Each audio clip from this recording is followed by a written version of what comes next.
Hello and welcome back to my YouTube channel दोस्तों। और आज हम सीखने वाले हैं फ्यूचर सिंपल टेंस, जिसे हिंदी में भविष्य काल कहा जाता है। सिंपल टेंस मतलब सामान्य रूप।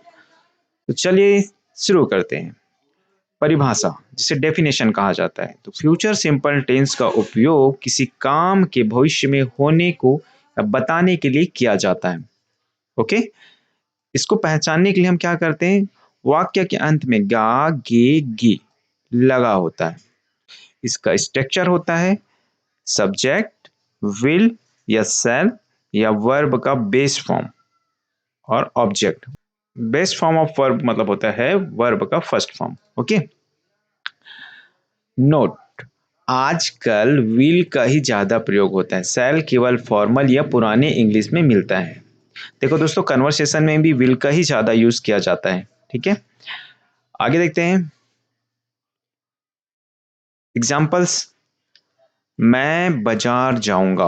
ओके, तो सबसे पहले हमें क्या करना है, सब्जेक्ट प्लस विल रहेगा, साथ में क्या रहेगा, वर्ब का फर्स्ट फॉर्म प्लस ऑब्जेक्ट। ठीक है, तो यहाँ देखिए, यहाँ सबसे पहले क्या है, मैं क्या है, सब्जेक्ट होगा, जाऊंगा क्या हो जाएगा, वर्ब, कहाँ जाऊंगा, बाजार, तो ये ऑब्जेक्ट। सेंटेंस क्या बनेगा, I will go to the market. Okay, अब यहाँ देखिए, मैं हम कल एक फिल्म देखेंगे।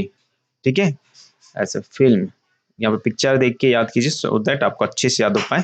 पिक्चर के साथ में हम क्या है, यहाँ पे सब्जेक्ट है। ठीक है, अच्छा क्रिया क्या है बताइए तो।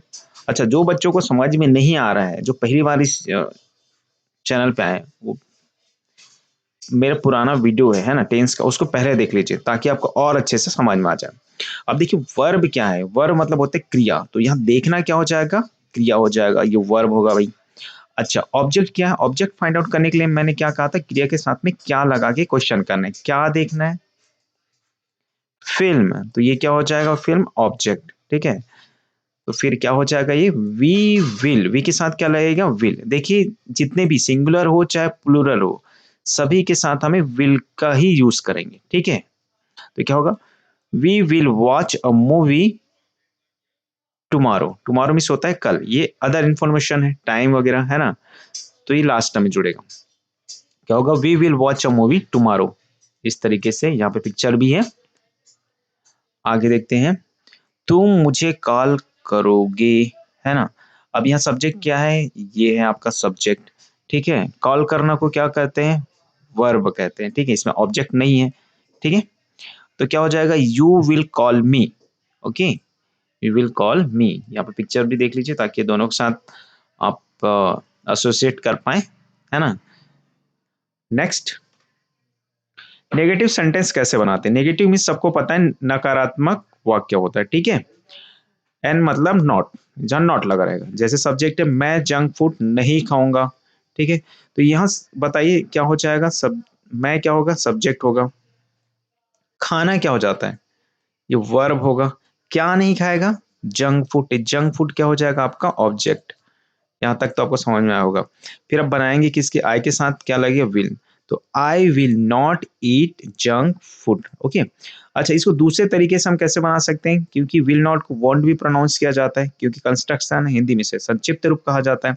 तो देखियो, इसको हम ये लिख सकते हैं, आई वॉन्ट क्या हो जाएगा, I want, right. I want will not को एक साथ लिख दिए, I want eat junk food, eat junk food, I want junk food. तो इस तरीके से ये सेंटेंस और बनेगा sentence. Okay, I want eat junk food, तो हमें जंक फूड नहीं खानी चाहिए। ठीक है, सेंटेंस क्या है, मैं जंक फूड नहीं खाऊंगा, I want eat junk food. Next देखते हैं दोस्तों, इंट्रोगेटिव सेंटेंस, जिसे प्रश्नवाचक वाक्य कहा जाता है। इस तरीके से लास्ट में चिन्ह लगता है। क्या होगा, क्या वह कल आएगी, तो यहाँ पे सब्जेक्ट क्या है, सी, वह, आना क्या है, वर्ब होगा। इसमें ऑब्जेक्ट दिया है क्या, नहीं दिया है, अदर इंफॉर्मेशन है। ठीक है, अदर इंफॉर्मेशन है कल, तो क्या हो जाएगा, will see come tomorrow. Okay, will see come tomorrow. Helping verbs पहले आ गया है, यहाँ पे देखिए विल पहले आ गया है इसमें। ठीक है, उसके बाद इसमें सब्जेक्ट है, फिर वर्ब का फर्स्ट फॉर्म। ठीक। Interrogative negative sentence. Okay, interrogative negative sentence में क्या होता है, जिसमें आपके साथ क्वेश्चन भी रहेगा और साथ में ये क्या रहेगा आपका, नॉट। क्या यूज होगा उसमें, नॉट का भी यूज होगा। उसको हम क्या कहते हैं, इंट्रोगेटिव नेगेटिव सेंटेंस, प्रश्नवाचक और नकारात्मक वाक्य दोनों। इसको बनाने के लिए हेल्पिंग वर्ब्स पहले आ जाएगा, फिर सब्जेक्ट, फिर नॉट, फिर बेस फॉर्म आएगा और उसके बाद वर्ब। एग्जाम्पल के लिए देखते हैं, क्या तुम पार्टी में नहीं आओगे, तो यहाँ पे तुम क्या है, यहाँ पे सब्जेक्ट हो जाएगा, आओगे क्या हो जाएगा, ये वर्ब हो जाएगा, कहाँ आओगे, पार्टी, पार्टी क्या हो जाएगा यहाँ पे, ऑब्जेक्ट हो जाएगा। ठीक है, तो क्या बनेगा, will you not come to the party. ये तो इस तरीके से बना देंगे। दूसरा तरीका क्या है बनाने का, वांट को पहले लिख देंगे। ठीक है, क्या को पहले लिखेंगे, वांट को हम लोग पहले राइट डाउन कर देंगे। ठीक है, ये वांट हो गया। अब एज इट इज सेंटेंस को लिख देंगे। ठीक है, अफर्मेटिव सेंटेंस को, जैसे क्या हो जाएगा, won't you come to the party.